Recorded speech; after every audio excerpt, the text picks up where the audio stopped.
I am Banks. Is I am Josh. that what I sound like? Odd Places going viral. All Yes, that's what you sounded like. right. Shoot first, ask questions later.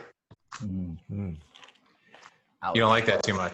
Oh my God, no, I do not like that. I do not like that at all. Why do we do it? Why do we do it? Both physically and literally and metaphorically. How do you mean metaphorically? How do? Oh, Well, literally, it go just ahead. happened again today. Police Right. just shot another unarmed black person in the back 7 times. So literally, it's happening way too often. Metaphorically, it just means we judge too fast. We go right in and we're like, we shoot and then we ask questions later. All right. Oh, All what do right. you mean by that? We attack someone and then we're like, oh, but what did you mean? Well, that's backwards. All right. So, okay. Let's go with the communication part first. It's communication. So I don't know everybody in the world, and I go to Publix grocery store, and I walk in, and someone's in a bad mood. Um,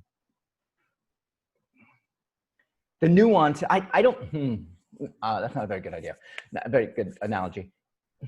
We don't communicate. We communicate very poorly, let's say, and by communicating poorly, we or we are not ready for or prepared or knowledgeable of how to talk to someone, okay, to communicate.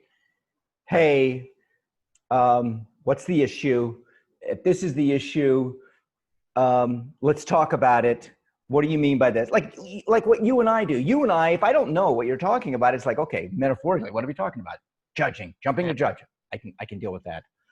I'll give you another nuance. All right. How about if we're in a bad mood, we project that. We throw a projectile at someone else. So we prejudge based on our mood what someone else is intending. So we shoot them first with our projectile, and then we ask questions later when we realize we screwed up. Ouch, ouch. The problem is they're dead. After we shoot them, they're dead. You're Meaning right. they're no longer engaged. Okay. So, okay. All right, I'm going to go here. So what what we're talking about is we're talking about what's happening with people of color getting shot by people of white in our country, which is a high disproportionate to the population, I guess, from my understanding. Okay, I don't know all the numbers. And I get it. A police officer is trained to be a police officer. And this includes a lot of stuff. Does it include dealing with mental patients, dealing with people who are not taking their drugs? From my understanding, there's a cookie cutter, like you deal with all of them this way. And right. I feel the police are unprepared for that because you're dealing with people who are not breaking the law. They're off their meds, or they're mentally disturbed or challenged or whatever. And that projector, that metaphorical projection of judgment is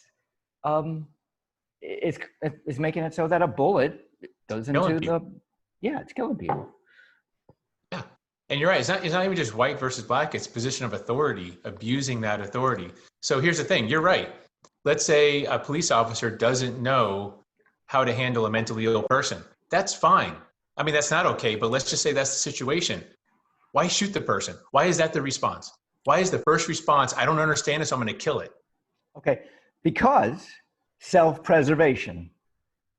If I'm in a state of losing my life, I mean, look at it in the world that we live in. And this has just not happened over the past 5 years since Trayvon Martin or before Trayvon Martin. I mean, I think Trayvon Martin was one of the first. We have become in a heightened state. And I feel like Black lives, blue lives, all lives matter. That we're in a heightened state so that when they are on the street, they feel threatened. By feeling threatened, I know I can have a gun and that's going to protect me. So I'm just saying, coming in on what is going through their head. I want to Right. live. If I have to shoot this person, I get to live and they don't get to live. Well, if you have to shoot someone in the back who's running away from you and you feel scared or threatened because they're running away, you feel like your life isn't threatened, you're in the wrong profession. Sorry, bub. You're just in the wrong profession. You need to go become a doggy daycare person or something. I don't know, but you should not be in a position of authority and responsibility at that level. Okay. So you're making this specific to, okay, all of the people who have died, been shot in the back, going away from a police officer. Okay. A lot of them have. A lot of them have, not all of them, some of them have. Oh. Yeah. All right. So that is your contentious point that you're making. If a police officer has to shoot somebody in the back, is that person really threatening them, right? If their life isn't in danger, because let's use George Floyd as an example. George Floyd wasn't shot. He just had the police officer standing on his neck for 8 minutes. And the police officer was calmly just standing there or sitting there with his hands in his pocket, just looking around. The dude's life was not in danger in any way. Plus, Floyd was already handcuffed. So I'm just using shooting as a back as an example, but there's so many examples where police they're clearly, because of video, we can see it, their life is not in danger. Now, if they feel like it is, and they want to respond like they feel like they're in danger when they're really not, then they're in the wrong profession. They become a lawyer, go fly airplanes. I don't know, man. Don't fly airplanes, sorry. But go do something else. It's just not right for you, apparently. So you're saying a couple things. One is they feel like they're threatened.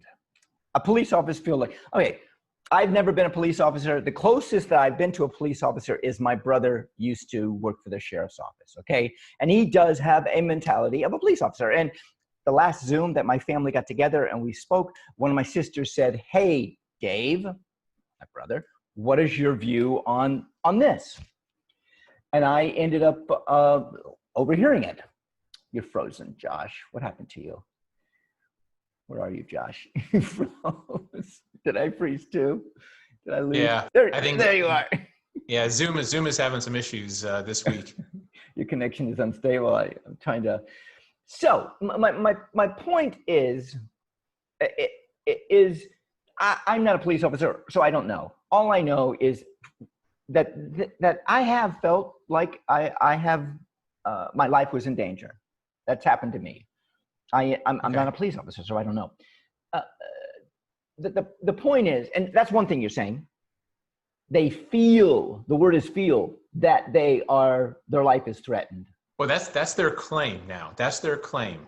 And that's the big argument, because when you watch the video and some dude sitting there with his hands in his pants and he's just kind of hanging out, it's kind of hard to make that claim that you felt like your life was in danger. But that's the claim.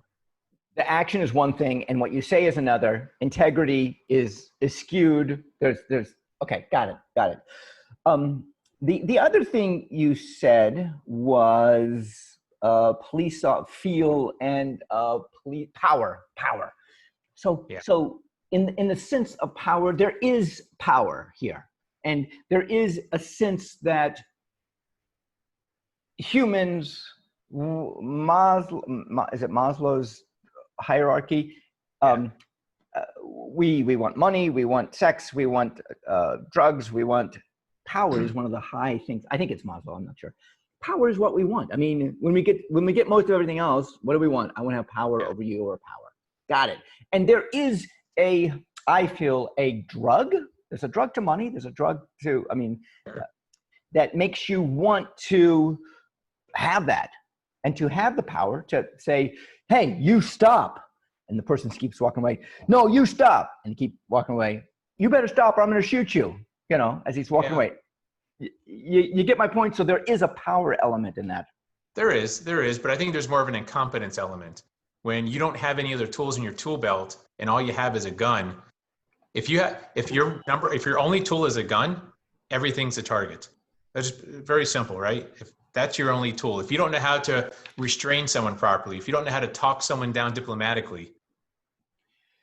And that is the discussion that this country is having right now, the concept of defund police departments, or move the money around or whatever. The discussion is, how about if we put a police officer who is there to protect and serve? I know what protection means. To serve humanity, to serve others. Got it. And have someone, a mental health counselor that knows how to talk to these people on a one-on-one and go, hey, listen, calm down. I'm here. He's not going to pull his gun out. Everything's going to be fine. We just want to talk to you. Can we talk to you? Hey, man, I haven't had my meds and whatever the story is. The point is that police officers, I feel, we're giving them everything. Here, take a gun, and if someone jaywalks, you can arrest them. And someone is not wearing their seatbelt, you can arrest them. There's police officers that they do that. There's police officers that deal with mental health people, or a domestic issue. A domestic counselor. Go on, I'm talking a lot. Yeah, no, absolutely. And the police officer is supposed to be the last resort. And if we don't correct mental health beforehand, if we don't correct domestic violence in the home and it gets out, then the police officers have to come in and things get violent. So defunding the police, by the way, you understand there's a huge portion of this country that already has defunded police departments. Do you realize that? It's called the suburbs. It's called the suburbs. Every suburb has a defunded police department, because when someone gets in trouble, when a kid gets in trouble or someone's in trouble, they do go to the mental health counselor. They do go get resources. They do have social services, so that police don't have to shoot people in white suburban neighborhoods. Isn't that interesting? The only problem is when we start talking about it in the inner city and bringing the same resources to that, all of a sudden it's a big to do. And that's unfortunate. So that's why we ended up shooting people first, and then we'll ask them what's wrong with them later. Welcome to America. I'm Josh. I'm Banks. Odd places going. Take it, Josh. Viral. Yeah.